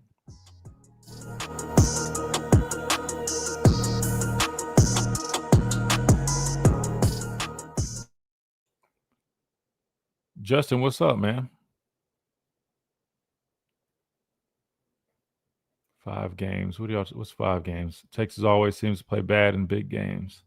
Last year's Georgia could have easily lost 5 games. Oh yeah. So you're saying what I was saying. Yeah, 100%. I agree, Mike. And that's why when I look at them this year, man, and we talk about the guys they lost, right, on defense, which I expect their defense to still be solid, man. They do a good job recruiting and developing, but offensively, the running game was like non-existent.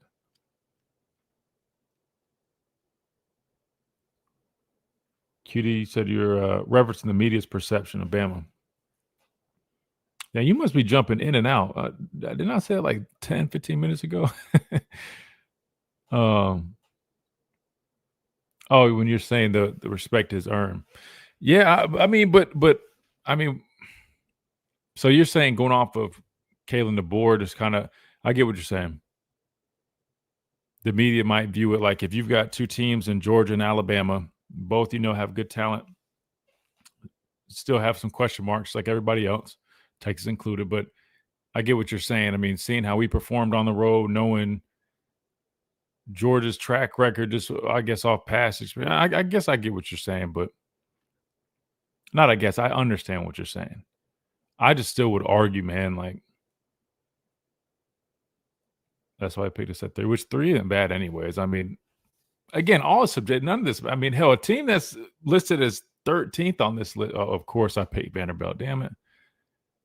Anyway, a team listed anywhere else could end up finishing. This is all just some preseason talk, but yeah, no, and I think that's fair, right? I mean, because look, that has to be better. 30+ years of experience. I mean, like without a doubt, we have to play better on the road. We have to show up better. If not, I mean, you can go ahead and mark 2 or 3 losses. I mean, like Pollack said, I mean, you got to face Georgia on the road. You got to play South Carolina. If we don't clean up how we play on the road, I mean, I feel like you might as well go and mark those L's. I don't think that's going to happen, guys. I'm just saying, like, if we perform how we perform, meaning like, I'll just say this one thing I do feel like, and I've mentioned this before, like one thing about Coach Saban, man, and I'm not saying we were perfect on the road, but I just feel like the attention to detail and every little thing that went into like the prepping and having us ready to show up. There's times we fell short, and I'm sure there's times they fell short as coaches, but like, I will say that that's one thing I think that Kalen DeBoer and his staff, and he'd probably say the same thing, they could be a little bit better about is prepping and having their guys, as ready as possible for those moments.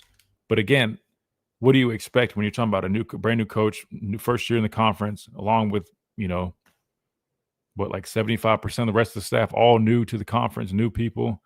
I think it's kind of expected. So what I'm getting at is, in my opinion, I think they learn and grow from some of those things from last year, personally. And I think you see a different result, different product. But time will tell, right? I mean, time will tell. Which, I mean, we'll find out relatively soon. What, August 30th? So we're, oh man, my back's tight. What are we, about 5 weeks out? More or less.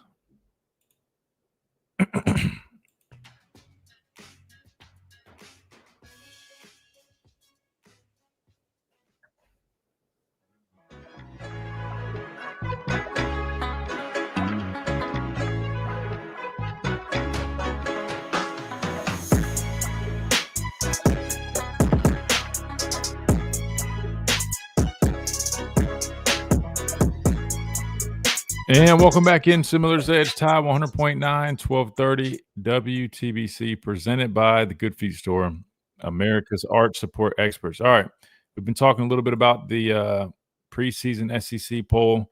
Again, that's voted on by the media. They've got Alabama finishing 3 behind Georgia. We just heard from David Pollack giving his preview on the Bulldogs, which again, me personally, I've got some questions about them. And we'll find out soon. But I think that game in Athens is definitely going to be a good game. I'm looking forward to that one, Chase. I think that's going to be a good one. And then obviously South Carolina, man. I mean, I just know that environment, and that's going to be fun too. But I'll be honest with you, man. South Carolina, and my dad will say this: they lost a lot, man. They lost a lot. Last year they had a really good defense. Look, I like Lenore Sellers.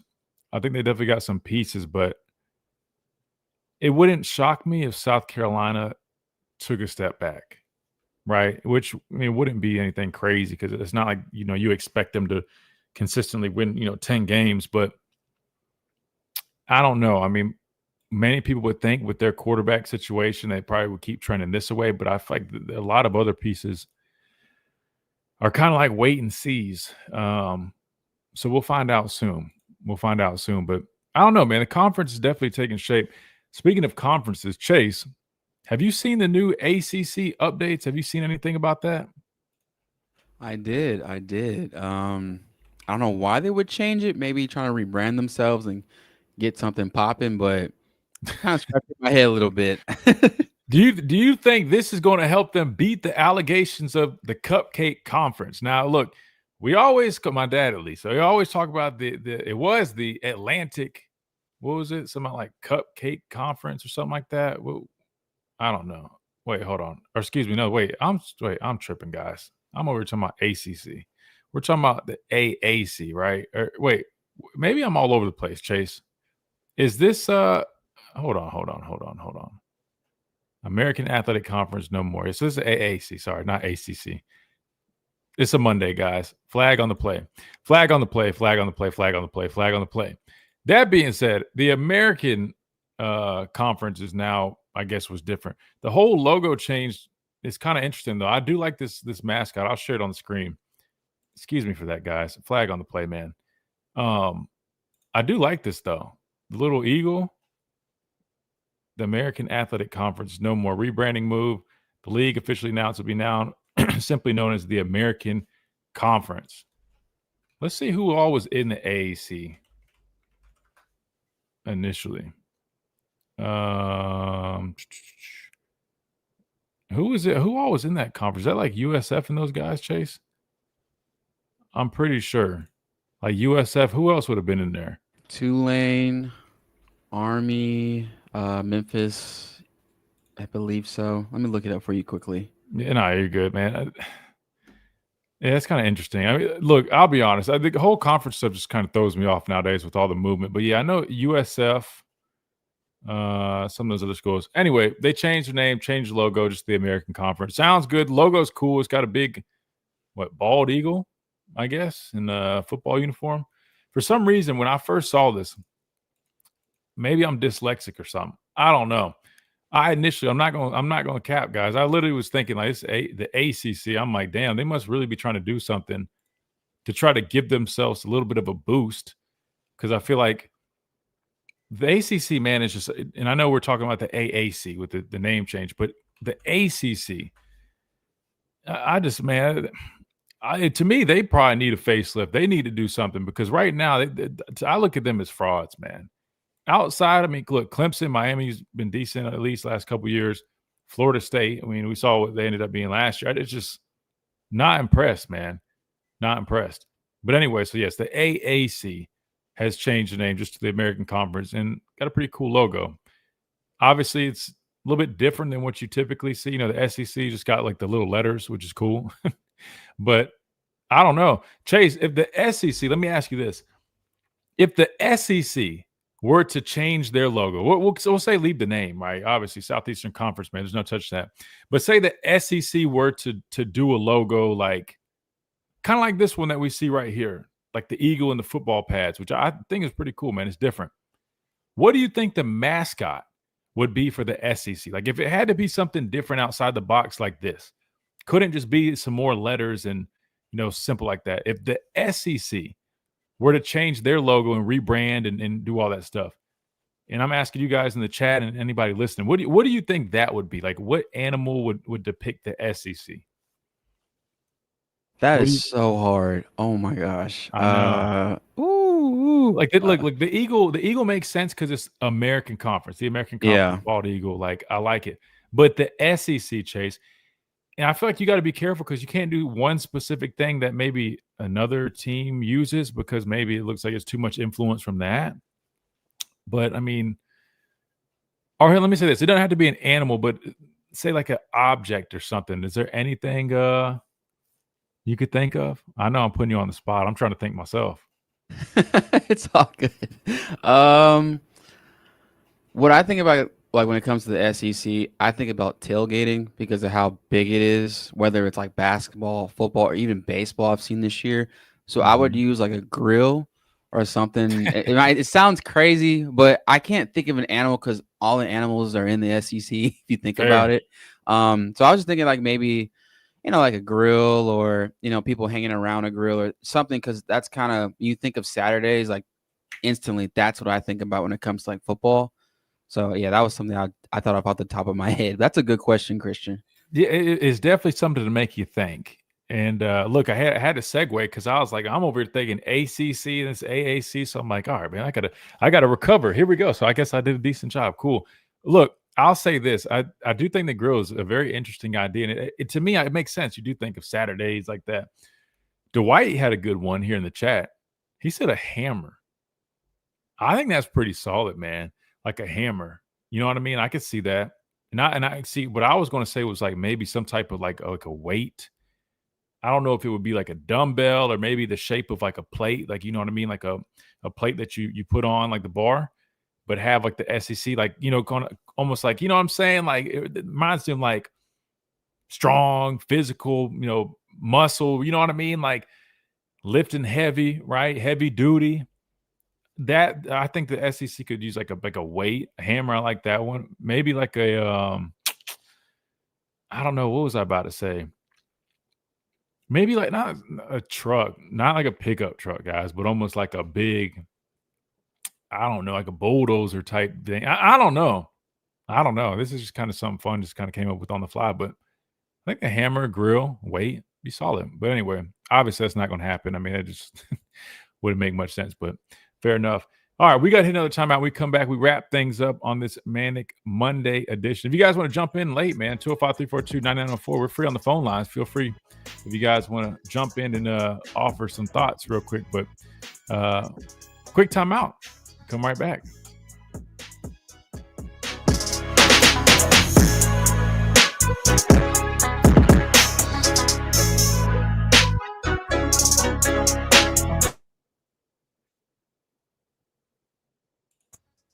With Taco. Preseason polls are for debates. Absolutely, Arthur. That's what I was saying, man. It's all subjective. It's all just talk. But hey, man, we got 8 days till training camp, so we still got a few more days just to talk till we really dive into this action, man. we'll dive into this action for sure. Which I say that, and to be fair, bro, I mean, it's not really going to be a whole bunch of just pulling out from training camp. Like, I'm not going to say that, guys, because I know a lot of people do that. Like, oh man, like each day they're like reporting stuff as if there's going to be like constant updates. Oh, this guy did like. I'm gonna be honest with you guys. Like, from a player perspective, man, none of that stuff means anything. Guys, I've seen guys that literally been practicing with the ones for like 80% of training camp, and the next thing you know, they fall off to like the threes, and it's just. But it is something exciting to talk about. I'm just looking forward to getting to see these guys going back out there to work. You know what I mean? And going into camp, there's always, transformation guys coming back, change their body a little bit, just seeing other guys step up. Another thing that's fun, at least for me, to look out for is, some of the young guys, especially the ones, they came in, they early enrolled. You got to see them in the spring, right? But they're really raw. They weren't really refined because they just came from high school. Even if they were doing some really good stuff, guys like Latzia, Brooks, even some of the offensive line that we got that got some reps because we had guys that were out. I think it's fun to look and see how they look going into training camp, because I view that spring practice period almost like, obviously they didn't have a season under their belt, but think about it. It's like a mini season, like a preseason that they were able to have that experience. And now they go into camp 6 months more mature under the, you know what I mean? The coaches and all that stuff. So yeah, Chris, you must be a genius, and I'm probably an idiot. I don't know why we didn't just say like a football field or something. Chris says a gridiron, like the old SEC logo, or one for every spot or sports season, like a football. Or yeah, I see what you're saying. It's kind of like something simple like that. Yeah, I agree. That probably would be ideal. I was just trying to like think outside the box, because I mean they had like a whole eagle. But yeah, no, I mean maybe I don't know. I just thought that was something random to think of. I like that though, Chris. Yeah, where is Q06 at? Q06, man, he went on vacation like Mexico or something. Haven't heard from him much since, man. Watch, I already know what's going to happen. Though once camp kicks back off, he's going to be right back in here. Those predictions should be reserved after training camp. Oh, okay, yeah. Everybody, I like that, Arthur. Let's get those likes up. Appreciate that. Yeah, that, like I said, it helps us with the algorithm. Helps put the video or push the video more. And also, if you guys, if you want, man, share the video too. That way, it reaches even more people, man. The goal is to keep building it up. That way, we get more people in the chat and get it real interactive and all that stuff, man. Makes it more fun with you guys for sure. Which it definitely would pick back up. I mean, once we start doing our lives during football season, man, it's definitely going to be back really, really picked up. But appreciate all you guys in here, man. What was that about? There's something I wanted to pull up too. And from around the world. We're here for the rookies and the dreamers, trying to make a name for themselves. We're here for the achievers who are resilient and won't take no. All right, let's see. Bear with me, guys, man. I'm trucking along. I'm not going to lie to you. I'm about running on E. Wait, no, that's not the right tab. Hold on. There's something from last week that we didn't get to. Early tonight, the high today 93, tonight's low 75. Similar weather tomorrow, morning sunshine, a few scattered storms by afternoon, the high 94. I'm James Spann on the ABC 3340 Weather Center on Tide 100.9. It's 94 degrees in Tuscaloosa. This is Miller's Edge on Tide 100.9.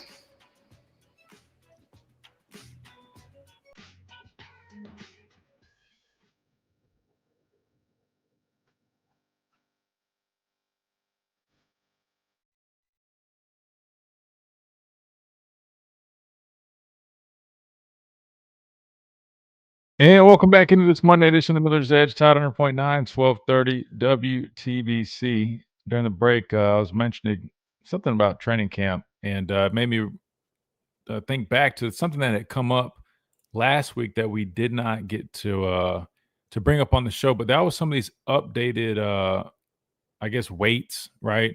Updated, I don't know, whatever you call it. I don't know, like updated weights, I guess, right?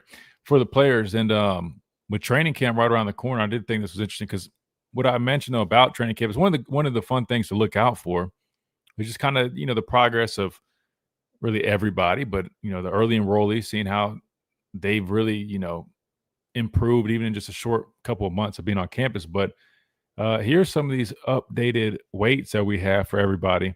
A lot of guys gained weight, right? You see obviously the number of guys that gain weight, a really lengthy list, and only got a couple that are showing some losses. But anyway, looking at this list, I mean, you see Deontay Lawson's put on 11 pounds. Now last year, I don't know what he was listed at, but I would say he's probably like the 240s or something, which is definitely a solid weight. AK Deer putting on 12 pounds at that running back spot. Dejon Lee putting on 12 pounds.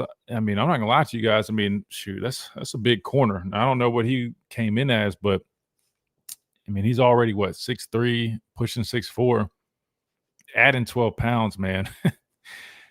Wouldn't be shocked if you see him move around and play other spots in that secondary, man. Would not be shocked. Justin Hill put on 22 pounds at that outside linebacker spot. So, man, whatever they're eating this summer, man, they're eating good because, I mean, these aren't just like +2, +3. I mean, Chase, we're talking about all these are like double-digit, increases in weight. So I think this one stands out. A lot of people are probably curious about this. Keelan Russell put on 19 pounds. I know coming out of high school, definitely had a very thin frame. And, as a young guy, I mean, I can speak for him that, once his metabolism starts slowing down, he'll fill out and get bigger. But the fact that he's been able to put on roughly 20 pounds in the span of just a few months, man, really impressive stuff. So obviously he's been getting after it, and I think that's really going to benefit him well, especially talking about, getting up to size and strength where he can, withhold some of those hits he might take in this conference. Jalen Hale putting on almost 10 pounds. Duke Johnson plus 25. I mean, like, Chase, 25 pounds, man. Now, to be fair, maybe these guys came in a little bit heavier and they just used like an initial weight that they might have already had. Because I'm like, Chase, putting on that much weight in such a short period of time is very, very interesting, right? And honestly, again, they might not have updated either from like the spring, but like, look at this, 37 pounds for this tight end, Marshall Pritchett. Impressive. Steve, I'm not going to try the last name. Actually, I will try Mbuamoa. I probably butchered that, but plus 12 pounds, who was already a bigger dude. So, I mean, I definitely feel like he's definitely going to be playing on the inside for sure. Already was, but I mean, I will say this. I got to see him during the spring, man, for a very raw prospect and player. He's going to have some potential to him. Now, I don't see him, coming on the scene right away, but I think down the road, he definitely could be a name to watch. Anyway, just going down the list, I mean, Jackson Lloyd put on 28 pounds. Now, that is one that should stand out because he was a very athletic guy coming out of high school. I think he played basketball, but at that tackle spot, obviously, I remember watching him and looking him up and just knowing that he's going to have to add some size, some strength. And he got a lot of valuable reps in the spring, with the number of injuries that we had at offensive line. And to see that he's already put on nearly 30 pounds, man, I mean, he's already sitting in a much better position to be able to contribute if needed, given that, because I think he was maybe sub 300 around that area coming in. So I'd imagine he's well into the 300s, which is a really, really good sign.